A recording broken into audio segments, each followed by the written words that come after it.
Hi, everybody. Thanks for being here and showing up on this sunny, what day is it? Sunny Saturday. I just want to give a big thank you to Emily and Charo and Margaret and the Kamloops Art Gallery for hosting this exhibition. And as Emily said, this is my first survey presentation of a large body of work that spans research back all the way to 2017. And a lot of the history and the work looks at my father's family history on the unceded territories of the Musqueam, Tsleil-Waututh, and Squamish nations, also known as Vancouver. And I thought I would kind of navigate the talk around a couple of kind of key, I guess it's ways of working through material from communities like the Japanese Canadian community, where there is now a lot of information around the internment, but the process of arriving to that and getting to that through the course of the decade has been informed by the different types of lenses that have documented it. So if people aren't aware, cameras and radios were confiscated from Japanese Canadian families right before they entered the internment. So as a media artist, I'm always fascinated with how the internment is pictured and how it's archived. And a big memory that I have in my own family is before, so they were Japanese Canadian settler farmers in Walnut Grove, and they took turns burning a Kodak Brownie. So they took turns burning this camera before they got sent to the internment camp. And so as a media artist, I'm always looking through these archives of government-sanctioned photographs, and then a material recovery of stories that have been lost and obliterated. It's also kind of key to note that the forced dispersal of Japanese Canadians made it very difficult for elders to speak about their history again. And so to have them come back into a process of engaging with oral histories or speaking with me also is a process that takes time. So it's not something that arrives in your first introduction to someone or in your first introduction to your grandparents. So I often think of my practice first as memory work, so an engagement to the past, thinking about memory. It's kind of like a constellation making, because I'll be working on one chart of images here and I don't understand the meaning of it till maybe 15 or 10 years later. You see the larger scope of something, and that iteration makes sense to the work over here. So I just want to thank Charo, because these opportunities to do a survey show makes you really think about all the things. And so my talk also kind of looks at the string of related and unrelated stories that kind of happened through the course of this, sifting through this material and trying to materially recover content. And if there's any questions, since we're a small group, just raise hands and things like that, especially if there's specificities around historic information that I'm missing. This image that we're looking at is a crowd waving goodbye to men on a CNR train. And it's at the Vancouver Public Library. And the image of the man sort of extending with his hands perched like this is my grandfather. And that's my first instance of identifying him inside an archive. And I remember having this strange conversation with the archivist at the VPL being, I'd like to purchase this photograph. And at the time, I think you couldn't get a copy. So there were all these things happening where he was like, we can't give it to you. You can't use it for your artwork. You can't do this. And so these conversations, this is back in the early 2000s, I think, when I was doing my master's. And now if you go to the site, it's like it's public domain. Anybody can kind of use it for presentations. But this is sort of my first kind of instance of coming to and arriving to the picture of my grandfather, who still kind of is a bit of a mystery in the sense that when the Japanese Canadians were sent to internment camp, the men were sent before if they had particular skills in logging. And so my grandfather actually was sent and separated from the family to build the camps that then their families would be in. And so my family has a rare experience of not just staying in one camp, but going through a series of them. So Sandon, Slocan, Popoff, Bay Farm, because he kept having to move to build the camps and the family would have to trace where he went. And then they all ended up in Slocan. While I was doing my MFA in Simon Fraser University. I studied with Dr. Kristen Emiko McAllister, who's a memory scholar. And she introduced me to this idea of memory work through Annette Kuhn, which is an active practice of remembrance, which takes an inquiring attitude towards the past and the activity of its reconstruction through memory. So that word keeps coming up in my practice, so I just want to locate where that's from. And I'm always interested also in this idea of post-memory. So the image that we're also looking at the top is, I ended up in 2013 moving back to my old childhood home, which was where all my family members moved back to after they were exiled. So they were interned, and then after they were released from camps, they were exiled to Japan, and then they came back after the regulations for Japanese Canadian bodies to be able to enter Canada again in 1949, I think. They all came back again in the 60s and moved into this home that I'm in now, where my studio is. And so I live with the relics of traces of objects, which I sometimes call testimonial objects, which is also, I think it's a term by Leo Spitzer, but it's when the historic object can radiate or speak out things or carry stories inside it. And so this at the top is it says at the top Mochizuki, and I think there's a number 12773. Whoever has written this has spelled repatriate wrong, so retapipite, but it should be a Japanese repatriate, and Trans-Pacific passenger, and I think there's an address on here. So this, when Japanese Canadians were removed from the West Coast, they could only carry a certain weight of luggage. And so this is one of the luggage cases that went with them to the camps, all through those camps that I listed, and then also to Japan and came back, and lives in my basement with a whole bunch of things in it that I haven't really fully looked through. So it kind of lives, and I kind of imagine that it just radiates these things and lives there. I opened it once, and it had, my grandmother was a seamstress, so it had a lot of dress patterns and nets and things. I often also talk about this term by Marianne Hirsch called post-memory. And in a nutshell, it describes that a generation that's removed from the historic trauma. So I would be fourth generation Yonsei, Japanese Canadian. So as someone that hadn't gone through the internment, I'm looking to those elders that are still alive that could tell the story through words. And then through art, so through investment projection and creation, I'm making something using what the government has documented, what they say, and the things that I'm making through art, and also acknowledging the gaps and the silences and what's not said. So all of that kind of pieced together make this history and the stories. So oftentimes in my work, rather than sort of a linear narrative, like the installation Autumn Strawberry, you're gonna get things in pieces and fragments. And oftentimes that's how the work arrives down to me or is passed to me. And I think it's important to keep it in those states or in those processes. Anyways, I think the trunk is haunted. It lives in my house. It lives in my basement. This is a still from Compass 2017, which is a 30-minute performance that was performed in Richmond. And it just has a text up there. We have no recordings of the internment other than what you could have said, what I remember you said, and what you couldn't say. And it really speaks to not knowing my grandfather. So my grandfather was born in 1970, or passed away in 1976, which is the year I was born. So I don't have a connection to him. My grandmother also has passed away, my father has passed away, and 2 aunts have passed away. So who remains now are just 3 of my aunts. So it's the aunts with the matching vests, which are all made of potato sacks, and the scraps that they had. So that was the last day of internment camp. And strangely enough, cameras weren't allowed in the camp, so somebody had come to take their portrait. And that's the only image that I have of evidence of them at camp. So it's their family leaving Slocan internment camp in 1946. And so inside this memory work, there's also this precarious nature that the elders and the speakers that I still speak to are also in their 90s. And they're trying to remember things of when they were kids.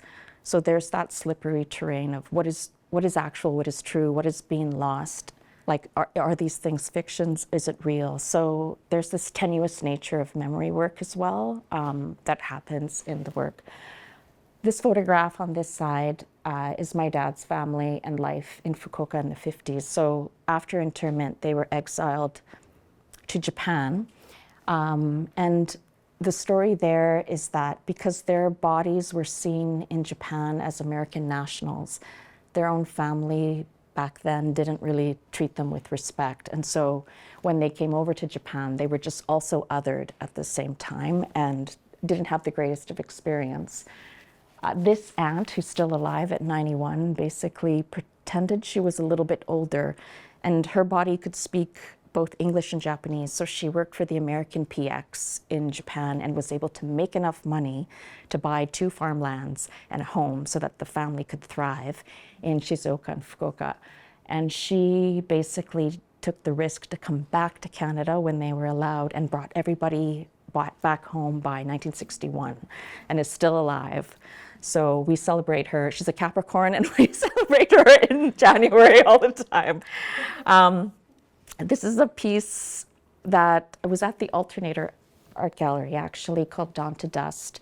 And I just wanted to also speak about animation and drawing in my work and how tracing and the drawn image is significant. And in this work, Lines to Remember, it's a video work.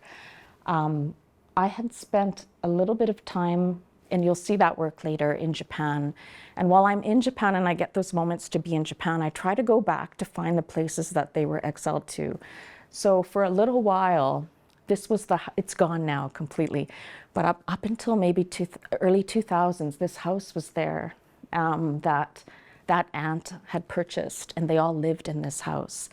And the story with this house was every Japanese house had a large snake spirit that was like 35 feet. If it's real or not, I don't know, but they would, if I asked them about this house, they would talk about this big snake spirit that lived there. I think it's not true, because I don't think 35 feet snakes existed, but in their mind, they believed the snake lived there.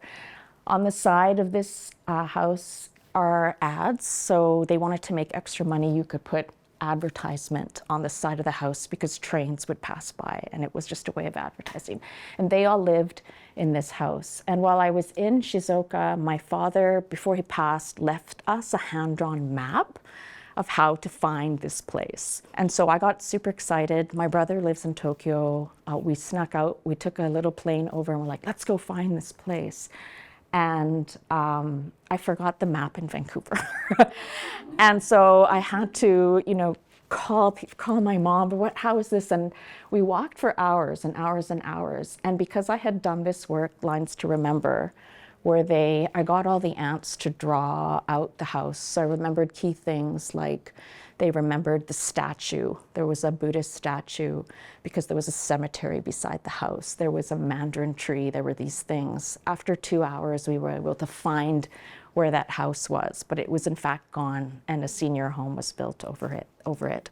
So many of my, in the kind of realm of memory work, post-memory, we have all these precarious little elements or pieces and clues, or what I call like a corner of a constellation to make a work. I think this work was made in 2017, but I feel that it then later went and influenced the work that's up at the back called Autumn Strawberry, and it really pushed my work towards animation because of my maybe mistrust in photographs and wanting to create an aesthetic that best suit how to represent that history, and not just the internment, but the affect of it or the effects of it that trickle through family lines. Because I think that's probably the most important thing for me in terms of the work, and that there's so few of these seniors still alive that it's important to document how it was through their words versus what was produced through the government and what is produced through other kind of modes that come in to try to extract that history also, which is kind of something happening within our community as well. So this is an image, you'll see it come up in Autumn Strawberry, and it's a tracing of berry farmers over through the scrim. So being here in Kamloops, how did this come up, Charo? Mochizuki. Okay, so they're in that's right. So every time Kamloops comes up. My aunt that brought the whole family back says, Cindy, if you ever get back there, ever in your life, you have to remember to lay flowers down on this man's grave, Mr. Nonomura. And that's him here. And my grandfather, he was basically, if you were an Issei, so my grandfather was a first generation from Japan, you had to be sponsored over, or have to have known somebody. You might have gotten a letter called the Yobiyose letter, which is this very lyrical and poetic letter from someone from your region that's like, hey, come over to Canada. There's jumping fish, beautiful ocean, lush trees. You'll love it here. We're going to do well. It's kind of like Gold Mountain for the Chinese Canadian community, but for Japanese Canadian community, dream of riches. Not knowing, obviously, that they're entering into lands that don't belong to them as Japanese settlers also. So Mr. Nonomura was an individual that brought the entire family in and remained in Kamloops and Griffin Lake and passed away. And so when we opened the show here, I reached out to my named doppelganger, Cindy Mochizuki, who is the archivist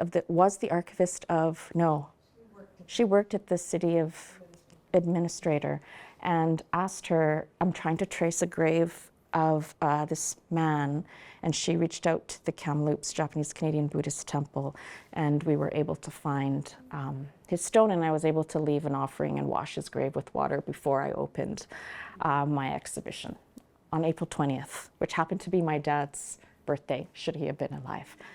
I'm going to talk a little bit about getting into autumn strawberry. So as I had mentioned, my grandparents had berry farms in Walnut Grove, and I had always believed that this image, as indicated by my father, was my grandmother's farm, because that's what you believe, and it was, she kept photographs in like this liqueured chocolate box, so there's just stacks and stacks of them. And nothing is in order, and it's a sort of chaotic mess. And as I mentioned, the time of interment is a gap, and there's some things from the pre-interment era that's not properly documented. So this is who I thought, this woman here, who I thought was my grandmother. And after I opened the show in Surrey, I got an email from someone that said, the woman that you've been using for the Surrey Art Gallery poster is not your grandmother. It's my grandmother. And I thought, oh gosh, what's going on here? So it turns out it's my grandmother's sister, and they look like twins. And they had a rift and a falling out, and didn't keep in touch. And then they were able to help me to find that in my album, these ones were my grandmother's farm. So Sakie Takasaki, my grandmother's sister, had a more affluent, abundant farm in Maple Ridge, which was also known at that time as Haney. And my grandmother had a smaller farm in Walnut Grove. And so Jordan had asked me if I was, at the Surrey Art Gallery, if I was interested to do this piece and to look at an area called Strawberry Hill. And so the histories of Japanese Canadian settler farmers across Fraser Valley is similar. And so I decided, okay, I will do a residency at the Surrey Art Gallery Tech Lab.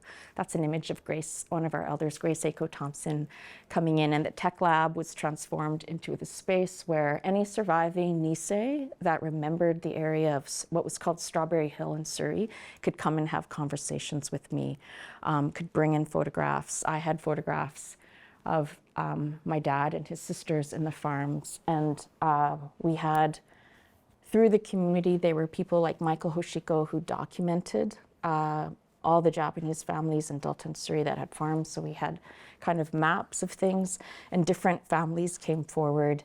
And I think the most kind of remarkable thing was that these elders, now in their 90s, would have been maybe 4 or 5 at the time, would come to tell these really short micro stories, and often centered around what they ate. Like, so mom made a pie, we pickled things, we had vats of miso and sake in the cellar.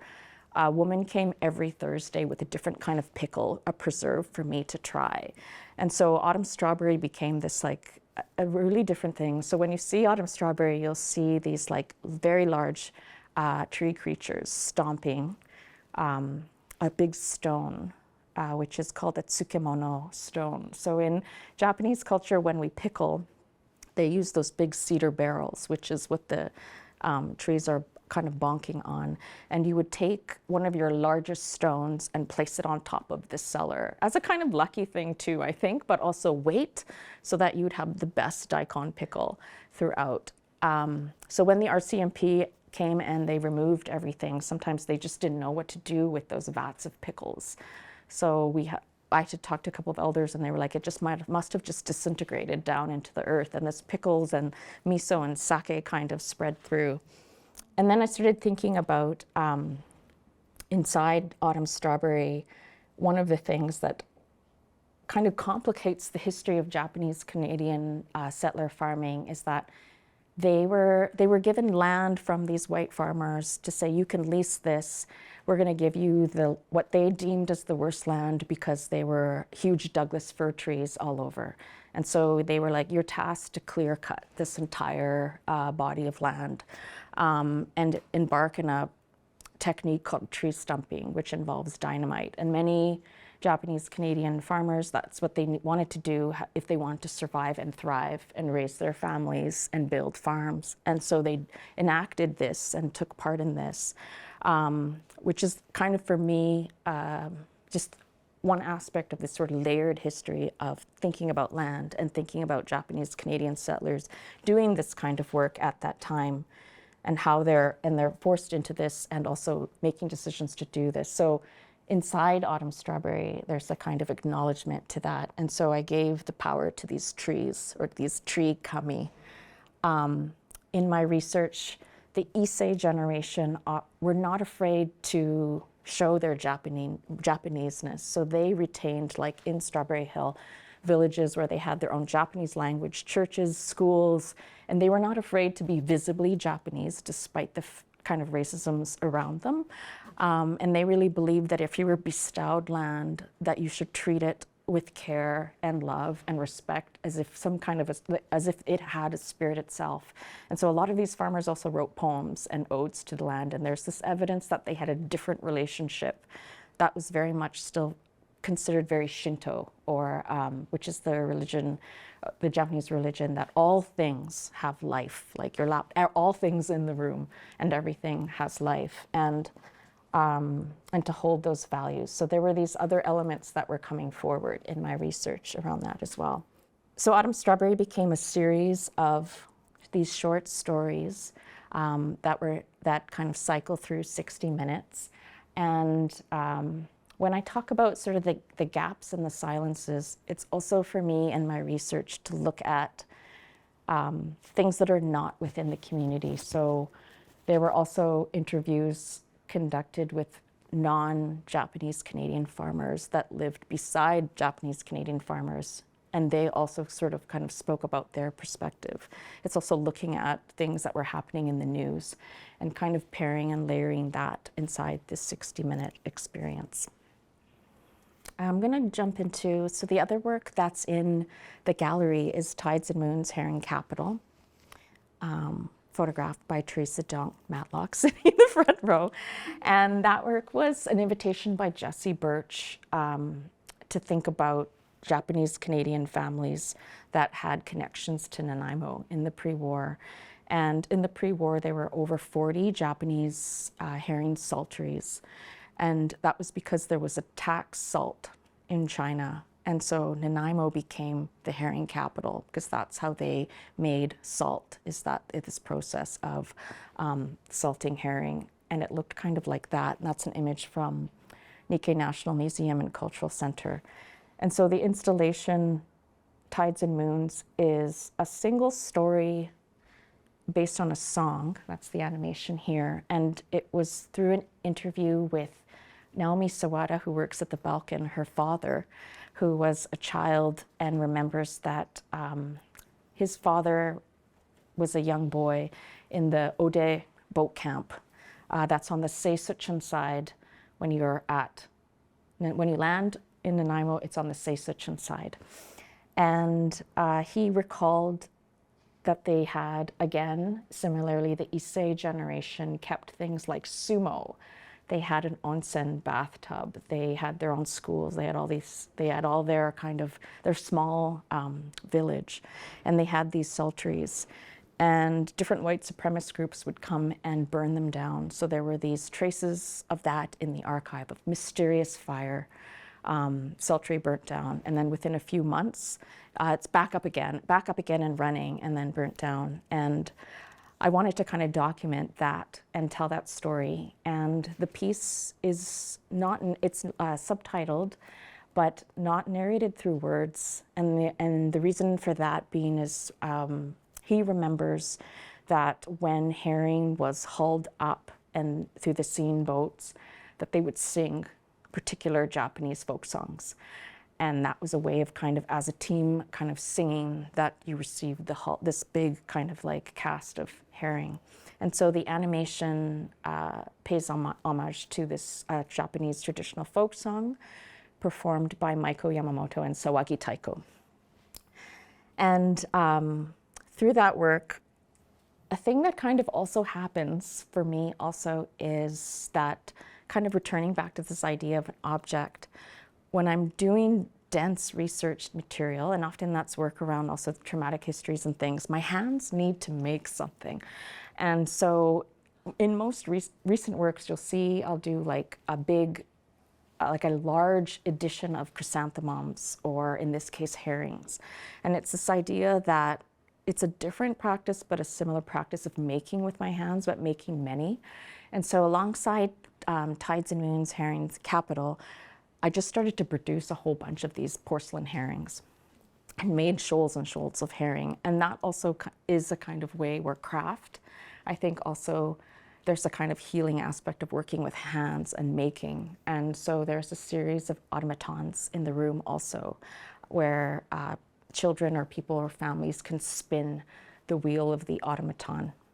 And in traditional Japanese cinema, they say that toy theater, or this frame by frame moving, is a way of storytelling in a silent film era, but also an example of early animation or early storytelling. So those are there.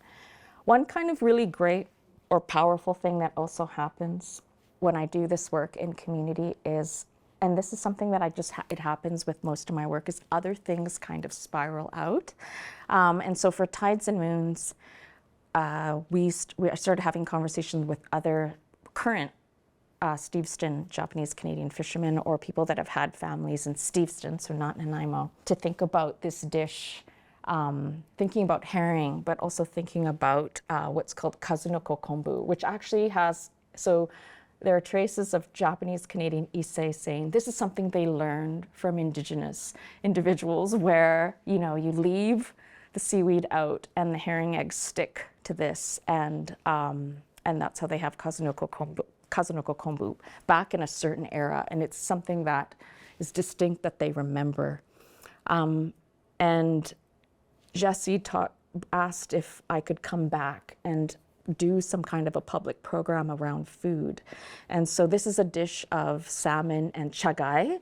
So chagai is a Japanese Canadian fisherman's meal, which is essentially boiled rice with tea. And it was interesting. So through this project, as I cast out this call for Japanese Canadian fishermen, people that knew about kazunoko, herring, this sort of thing, a man came forward and said, I think I have the last of this ichinensha, which was back in the pre-war days, Japanese Canadians that came from Wakayama smuggled these plants. That was this very pungent, a leaf tea. And you could learn about it here in this Edible Roots, a cookbook that I found. But it's an ichinensha tea plant that they smuggled and they had in Steveston. And it came from Wakayama. And you could technically boil this plant. And he actually was like, if you're doing a show in Nanaimo and you're doing a public program, take some of my last tea. And I felt terrible because this container is this big, but there's only like this much tea left. And I was like, oh, I don't need to take the tea. But he's like, take it, feed the people that come to your show. So Makiko Hara and I were invited to do a cooking show where she dressed up as a herring egg. And I tried to find a photo of that, but I didn't. She dressed up as a herring egg and I was the host. It's a great photo. And we cooked this meal for 50 people and told stories around that. And Makiko, as somebody who's from Japan, linked the Kazunoko kombu also to the indigenous Ainu in Japan that also had this similar practice as well. And we were trying to see if there were ties to that as well. Yeah, it was a very fun cooking show. I'm just gonna jump a little bit also into how food stories come kind of tumbling out again. And this work, jumping back to 2012, was a piece that was part of a group exhibition at the old Center A called To and From, curated by Annabelle Vaughn and Makiko Hara. It was a group show, and that was sort of my first working with Makiko. And she had asked me to think about taste memory, and thinking about the venue of Center A at the time was the old BC Electric train station, so the main train station that's scooped in. And to think about the neighborhoods in the downtown east side, the old Pauerugai, which was the Japantown there, and to think about something that we could work on that's about recipes or food. And so I was curious about, I think there was 13 to 20 or so confectionery shops or these traditional Japanese candy shops that you could find along Powell, up Alexander, Cordova.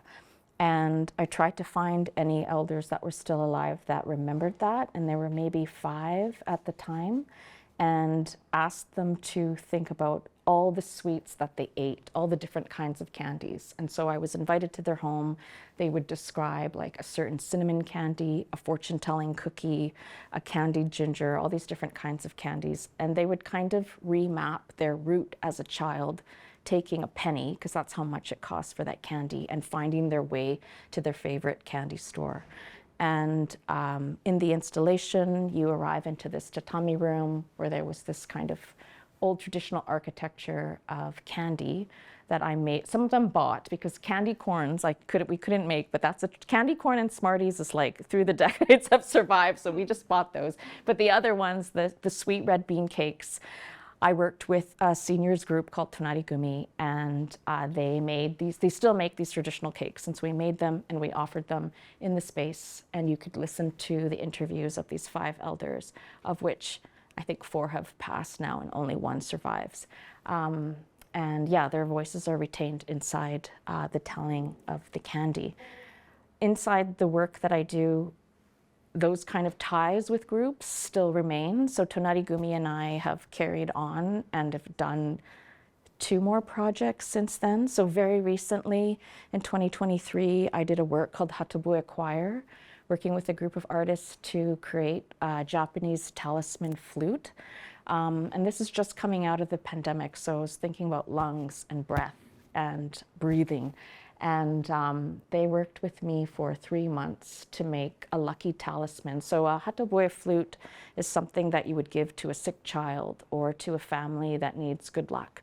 And so they made their own flutes and designed them and built meanings around them. And on the last day did this concerto, which was very wild. And then going back a couple years in 2015, curated by Vanessa Kwan, we did a project called Shako Club. So yesterday with the Women's Art Initiative, I introduced Shako Cup, but this was the lunch program that we did. And in this project, I think I worked with them for 3 months, and they designed a culinary food bento based on the concept of land, mountain, water. So every traditional Japanese lunch kit is packed by a loving and caring mom, auntie, or grandma, and has the 3 elements: mountain, land, and water. And what that means is you pick something like a fruit that may represent mountain. You pick something like a carrot or potato that might represent land, and water could be fish. It could be something like watermelon. And in this case, I think there's a salmon under there, but if you look at the top, they hulled out limes and they filled it with agar-agar jelly, and it's a little watermelon jello that they made. When Vanessa and I conceived of this, they wanted me to create a work where artist audiences could get an edition of some kind. And so in order to get a bento box as an audience member, you would sign in, you'd receive this questionnaire, you'd have to answer a bunch of questions like what's the last book you read? What's the most important thing right now in your life? All these, there's like about 50 questions. And then the elder would make the lunch box and the contents inside just for you. And you'd arrive on the week for this one-on-one, what I would call a performance, where she shares the bento with you and tells you exactly what's in it, seals it, and hands it off. And then we wanted to make sure that that action of reciprocity was intact, so you'd have to bring a gift for the senior that packed that lunch. So people were coming with like big artworks, like paintings or like, you know, scarves and this kind of thing. So, and that was the exchange. So it's important for me as I make this work that I also don't just extract, and that I constantly feed back into the community. So it means for me constantly building trust and actively engaging myself in different ways and interweaving myself with this kind of intergenerational learning and making. How are we for time? Am I babbling forever? 2:45. I'll just talk about one more project and I'll end it. Yeah? Okay. I thought I'll end with this really, I'll talk about a work that it's not in the gallery, but it's a piece that when we think about the term that I had said, artwork as a kind of constellation making, this is a project that spanned from 2014 to 2017 called Rock, Paper, Scissors. And it's a multimedia work curated by Makiko Hara, and it came about during a residence in Yonago in Japan. And I was invited to a residency called Air Yonago, and Yonago is on the, not the Pacific side, but the Japan sea-facing side of Japan. And it's said to have the most haunted ghost stories and monster folklore and creatures. And I had been there already because I was very interested in the work of Shoji Ueda, who's a black and white photographer. And this is his work called Papa, Mama, and Children, 1948. And he was a post-war photographer that shot a lot of family portraiture that influenced my work as somebody in Japan making photography. And Yonago also has a sand dune. So if anyone has seen the film Woman in the Dunes, it was filmed there, which was that book by Kobo Abe. And I was also interested in Mizuki Shigeru, who is a Japanese manga artist, and he was interested in yokai and ghosts. So I was already in the know of this region, and Makiko thought, oh, what a perfect pairing to bring Kan Lee and myself there to come up with projects. And so Yonago is a canal town, which means that you'll go down the street, but you'll see these long canal passages because that's where the trade happened. So boats would come in and offload things and fish and stuff from through the Japan seaside. So you'll see these long canals. And we were asked to kind of respond to something that resonated in the site and a site specificity of this place. And I couldn't really find anything. I was like, oh my goodness, what am I going to do? And wanting to create something meaningful for the community and as well. And I came across this man. Well, first I came across these, and of course, Cindy Mochizuki is going to be drawn to like these three waving kappa. And so kappa are basically these mythical creatures that have a bowl of water on their head. And that's where the kappa retains all its magical power. And they could be tricksters and they could play evil tricks too, but they could also bring good luck. And if you want them to lose their power, you have to trick them to bow so that the water falls out and then they've lost their power. So I was drawn to this waving kappa, and there was a man there, and he said, for $10, you can hop on my this boat tour that I do. And I was like, oh, okay. So we all hopped on this boat tour, and he took us out. And his tour was all about the gentrification of location. So it wasn't like people are going on there and he's like, people are, this body of water, this kind of a lagoon that we had is a place where families used to come. Now there's garbage everywhere. And so he talked about the gentrification of the place and gave us this very telling tour about how this place had become damaged and ruined by people and tourists and the environment. And it was a really and he's sitting there with the crackly radio and laughing and telling us a story. So for $10, we got this different viewpoint of Yonago. And then we were taken to a couple of different places through that were just now abandoned. And so this region of Yonago used to have, or has predominantly mostly seniors, because everybody just wants to leave this area and go to Tokyo. So we would kind of walk, Makiko would take us through these spaces where you just see these abandoned old eyeglass shop with these mysterious holes or portals in the sky. And I was particularly drawn to this mysterious eyeglass shop, and for sure, but I was also drawn to this weird island. So as we do his tour, he circles this island. And I tapped on the guy's shoulder and I said, "So what is this island?" And he said, "I don't know. But when I was young, my dad told me there was a woman there that made the best noodles." And that's all he said. And he left, and I said to Makiko, "Well, do you think that maybe I can do a piece about the mysterious island?" And she had her cigarette, and "I don't know, do whatever you feel." Well, you know how Makiko is. "Holy crow, whatever, you can do whatever." Anyway, so then I was like, okay, so it happened to be that around 1899, there was a boom of migration from that area, Yonago, Totori, altogether, to Main Island because of the twinning. They really thought it was similar. And I had started to do this research about Japanese migration from Totori. And this kind of also dovetailed back to Autumn Strawberry, but started to find just stories of these loggers or these people that had come from Yonago to start tomato farms in Main Island, join to be part of the logging industry. These are some other images that I found, and also do work around in Port Alice. And there was a man named, I have to remember his name. He was a Japanese-Canadian man, I want to say Kojima, but he basically was the first person from Yonago. And in the archive, he's there and he works at Port Alice. And then after in the archives you read, he just mysteriously disappeared.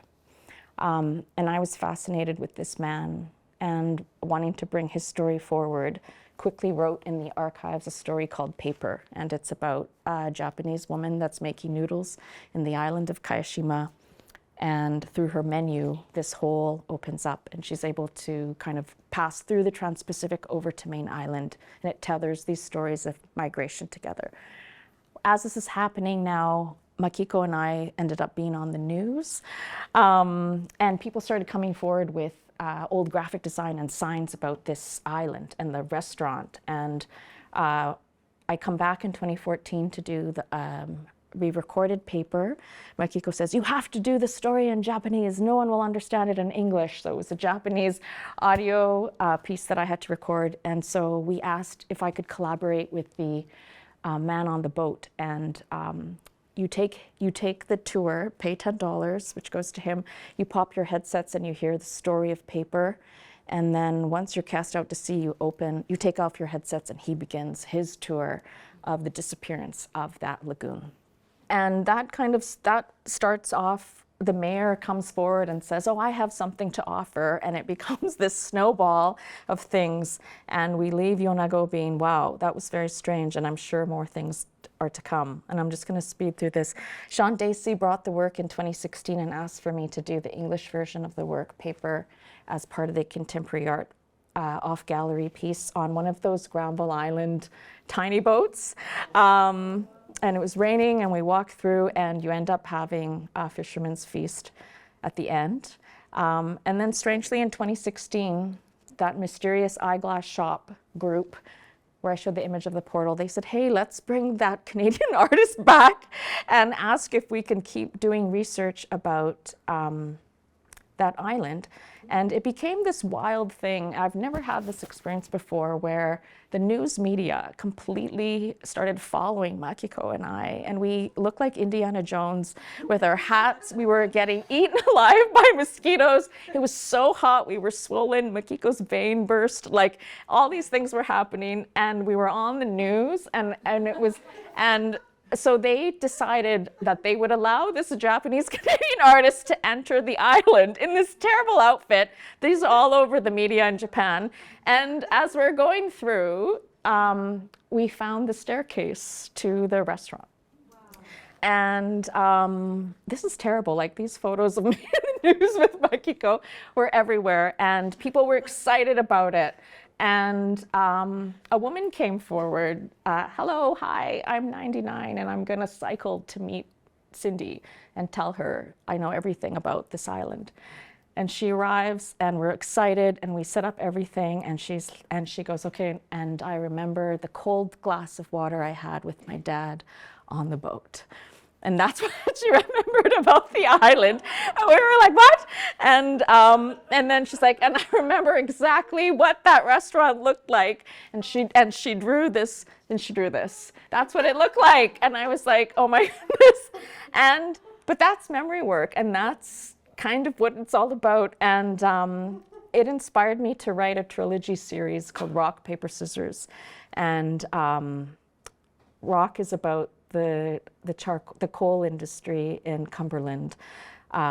Paper is about the lumber and wood industry of these produced by these Japanese Canadian settlers. And then Scissors takes place in the future, and I worked with a group of kids, asked them to imagine what a 30-foot monster might look like in the year 2100, and they produced these images, and that's what the piece ended up becoming.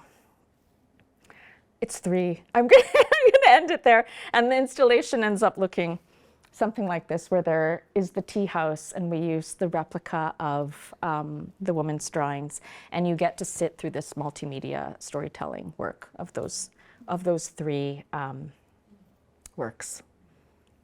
Okay, I'm gonna end there. Anyways, thank you so much.